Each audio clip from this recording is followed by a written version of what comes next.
सारी भाण और बेटियां ने मेरी हाथ जोड़कर राम राम। भाणों, आजकल यूट्यूब के ऊपर बिंदी, सिंदूर और मंगलसूत्र के बारे में बहुत सारी चर्चाएं हो रही हैं। लेकिन बहनों, डरना नहीं। इस वीडियो के अंदर ना कोई किसी से लड़ाई और झगड़ा है और ना ही किसी से कोई शिकायत है, बल्कि मेरी अपने जीवन की एक मीठी सी और प्यारी सी याद है, जिसको मैं आप सबके साथ शेयर करना चाहती हूँ। अगर वीडियो पसंद आए तो प्लीज लाइक और शेयर जरूर करना, और भाणों, कमेंट बॉक्स में जरूर लिख के बताना कि आपको वीडियो कैसा लगा।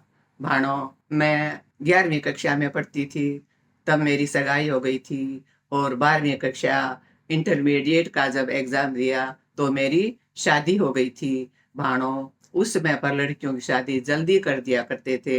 10वीं तक आते आते बहुत सी लड़कियों की शादी हो जाया करती थी। लेकिन हमारी जॉइंट फैमिली थी। मेरे पिताजी और मेरे चाचा जी दोनों ही सर्विस में थे, अच्छी पोस्ट पे थे, और वो चाहते थे कि हम अपनी बेटी को आगे भी पढ़ाएं। भाणों, पहले परिवार का दबाव आया करता, अड़ोसी पड़ोसी रिश्तेदार भाईचारा सबके प्रेशर में कुछ काम करने पड़ जाया करते थे। मेरे पिताजी ने और मेरे चाचा जी ने मेरी सगाई तो कर दी, लेकिन उन्होंने एक शर्त रखी कि हम अपनी बेटी को बीए पास करने के बाद ही भेजेंगे। उस टाइम बहनों, शादी करने के बाद लड़की को 1 साल 2 साल या 3 साल के बाद भी भेज देते थे। शर्त मंजूर होगी और मेरी शादी कर दी गई।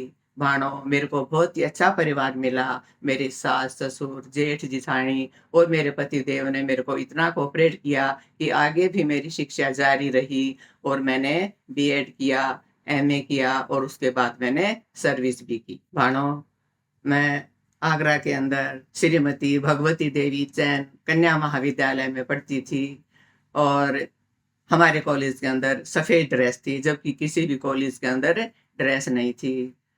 मेरी सगाई हुई, हम 4 सहेलियां थी। मैंने अपनी तीनों सहेलियों को बता दिया कि मेरी सगाई हो गई है, लेकिन क्लास में किसी को मत बताना। भाणों, पूरी क्लास में उन्होंने किसी को भी नहीं बताया कि मेरी सगाई हो गई है। लेकिन जब मेरी शादी हुई तो शादी के बाद धीरे धीरे पूरी क्लास को पता चल गया, पूरी कक्षा को पता चल गया कि मेरी शादी हो गई है। भाणों, बान बिठाते थे तो हरी चूड़ियां पहनाते थे, और ससुराल में वो चूड़ियां बदली जाती थी। मेरी सास ने मेरे को चूड़ियां पहनवाई, और जैसे ही मैं शादी के बाद घर आई, मेरी माँ ने मेरे को कहा कि बेटा, ये चूड़ियां उतारनी नहीं है, ये सुहाग की निशानी होती हैं। भाणों, हमने देखा था कि उस टाइम पे पीर में क्या, ससुराल में भी ना बिंदी, ना सिंदूर, ना मंगलसूत्र कुछ होता था, बल्कि चूड़ियां जरूर पहनी जाती थी। कोई भी शादीशुदा औरत बिना चूड़ियों के नहीं रहती थी। यहाँ तक कि हमने देखा, तीज त्योहार पे मणियारी या शादी में आती थी, तो जो चूड़ियां उतारती थी पुरानी चूड़ियां, उनको वो बधा देती थी, लेकिन 2 चूड़ियां हाथ में छोड़ देती थी। नई चूड़ी डालने के बाद ही वो उनको बधाती थी। चूड़ियों को बधाना ही बोलते थे, इसलिए मैं भी बधाना ही बोलूंगी। इसलिए मैंने अपनी माँ की बात मानते हुए चूड़ियां पहने रखी। भानो, मैं टाइम बीतता गया और मैं बीए की कक्षा में आ गई। हमारे कॉलेज के अंदर सब्जेक्ट वाइज सिलेक्शन होया करता था, चुनाव होया करता, प्रेसिडेंट चुने जाया करते। तो भानो, में पॉलिटिकल साइंस की प्रेसिडेंट थी। लड़कियां बार बार मैडम को पिकनिक पर जाने के लिए बोलती थी कि मैडम पिकनिक पर लेके चलो, लेकिन कभी प्रोग्राम नहीं बन पाता था। उस दिन लड़कियां पीछे पड़ गई मैडम के कि मैडम पिकनिक पे लेके चलो, और मैडम ने हामी भर दी, और जो डेट फिक्स करी पिकनिक की, उस दिन करवा चौथ थी। लड़कियां बोली कि मैडम उस दिन हम नहीं चल पाएंगे। मैडम ने पूछा क्यों, तो लड़कियों ने बोला कि हमारी प्रेसिडेंट जो है उस दिन नहीं चल पाएगी, क्योंकि वो उस दिन करवा चौथ का व्रत रखेगी। भाणो, मैडम ने नीचे से लेके ऊपर तक मेरे को देखा। ना मेरे पैरों में बिछिए थे, ना पायल थी, ना मांग में सिंदूर, ना बिंदी, और ना ही गले में मंगलसूत्र था।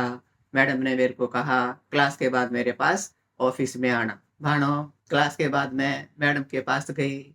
मैडम ने मेरे को डांट लगाई, शादी हो चुकी है, ना मांग में सिंदूर है, ना बिंदी, ना गले में मंगलसूत्र, ये सब क्या है, ऐसा क्यों करती हो, ये तो अच्छा नहीं माना जाता है। भाणो, आपको पता है कि यूपी में ये सब चीज़ें बहुत ज़रूरी होती हैं। शादीशुदा लड़की जो है गले में मंगलसूत्र, माथे पे बिंदी और मांग में सिंदूर ज़रूर लगाती है, चाहे वो पियर में हो या सासरे में। लेकिन मैंने मैडम को बोला कि मैडम मैं हरियाणा से हूँ और हमारे हरियाणा के अंदर पियर में श्रृंगार नहीं किया जाता है। बिंदी, सिंदूर या मंगलसूत्र ये सब नहीं पहने जाते हैं, बल्कि हमारे यहाँ तो ससुराल में भी ये सब चीज़ें नहीं की जाती हैं। मैडम ने पूछा कि तुम्हारे हरियाणा के अंदर किस चीज़ का सुहाग माना जाता है? एक शादीशुदा और एक सुहागन स्त्री की क्या पहचान होती है?